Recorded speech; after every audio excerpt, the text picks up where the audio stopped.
It was already nearly midnight, and Gerhard was clearly very tired. We had been at the ER for almost 8 hours. I was much more stable than I had been, and nothing unusual had shown up in the results from the blood and urine samples. Nevertheless, the doctor decided to keep me under observation for the night in another room which was a little calmer. I found this reassuring. Although there was still no precise diagnosis, I felt safer at the hospital rather than being sent back home. Once I was settled into my new bed, Gerhard headed off to go and get some rest at home. He would be back in the morning. Elliot stayed with me so that I could keep feeding him. I was also very tired and managed to get to sleep without too much difficulty. But all the liquid which I was still getting from the drip filled my bladder before too long. And so I woke up a few hours later, really needing the toilet. Elliot was still asleep in his car seat, so I took the chance to get up and ask the nurse on duty where the bathroom was. Once I was there, I noticed that I needed another sanitary pad, as I had not yet finished bleeding after the birth. On the way back to bed, I asked the nurse if she could get me one. As I sat on the bed and waited for her, I realized that I suddenly felt on great form. My dizzy spells and spasms had ceased, and I felt a great deal of energy, despite how little I had slept. I thought it was a miracle. God had taken care of me and cured me. I was now ready to go back home. When the nurse returned to give me another sanitary pad and checked to see if the drip was empty, I struck up a conversation with her. I felt in such a good way that I didn't hesitate to ask if she believed in miracles. I was so convinced I had been miraculously cured that it never occurred to me that my conversation might seem a little strange to the nurse. Nevertheless, without revealing her doubts about my mental health, she told me that yes, she did believe in miracles. And so I carried on and told her that I believed God had answered my prayers and that I felt completely cured. To convince her further, I added that I had so much energy I felt I could run a marathon. And I really believed what I was saying. I did not need to say anything else before the nurse started to suspect that something was not right with me. I don't know if she'd yet received a diagnosis of my condition from the doctor who had seen me earlier in the evening. In any case, she took my words very seriously. She continued the conversation to keep me distracted, and then took the chance to put my shoes under the bed out of my reach. I think she really believed I was going to leave the room without warning and go and run that marathon. I remember perfectly well that I was not planning on it, but with all the energy I had at the time, I really felt that I could have done it easily. When she and I had finished talking, I got out of bed and tried to find my shoes to go to the bathroom again.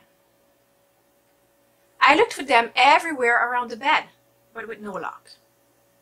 I could not work out where they had gone, so I went to the toilet in my socks, making sure to mention to the nurse that I couldn't find my shoes. Once I was back in bed, Elliot woke up and started crying for his nighty feed. I took him out of his car seat and put him in position to feed. I had hardly started when the nurse arrived with 2 other nurses and a hospital trolley bed. I couldn't understand what was happening. The nurse explained to me that they were going to take Elliot with them to the floor with the maternity ward where he would be looked after. This was a real shock for me. My head was spinning at the news, but instinctively I asked her for another quarter of an hour so that Elliot could finish his feed. They agreed to my request, and all 3 left the room to allow me a little privacy with my son. As soon as I had finished, I put Elliot back in his car seat and grabbed the phone to call Gerhard. I was in panic.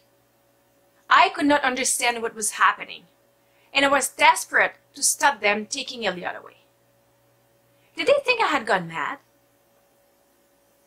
It was about 4 in the morning, and the phone rang several times before Gerhard replied in a sleepy voice.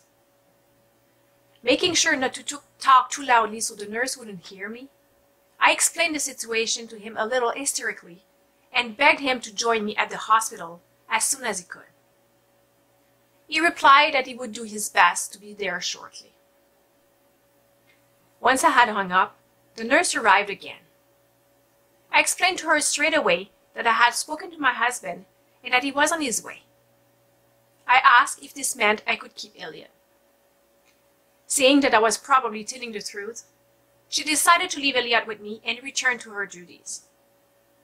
Now that I was alone with my son again, who was still awake but was being nice and calm, I started talking to him with great excitement.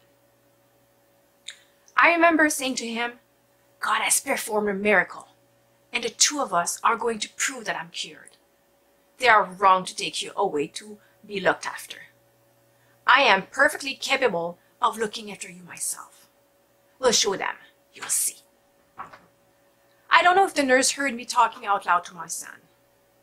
Even if she couldn't understand what I was saying to Elliot in French, she can hardly have been reassured by my feverish tone of voice. On my way to the toilet once again, I caught sight of Gerhard arriving. He reported to the nurse briefly before coming over to me. I was so happy to see him. I couldn't contain all the joy I felt. I didn't hold back my enthusiasm and told him straight away how great I was feeling. But my excitement was quickly dampened by the wave of concern which I saw across my husband's face. Something was clearly not right, and I knew it wasn't the fact that my call had interrupted sleep. He got me to sit on my bed, and he sat down on a chair opposite to me. Gently and sensitively, he asked me to listen carefully so he could explain the situation. After my call, he had managed to contact one of our midwives to tell her about my situation. Without making a diagnosis, she said my symptoms could indicate that I was experiencing a form of postpartum mood disorder. She had mentioned postpartum psychosis in particular. This might explain why they hadn't wanted to leave Elliot alone in my care. I was now listening carefully. It was clear that Gerhard was very worried about my condition. Straight after speaking with the midwife, he had looked up postpartum psychosis on the internet. What he found had deeply troubled him.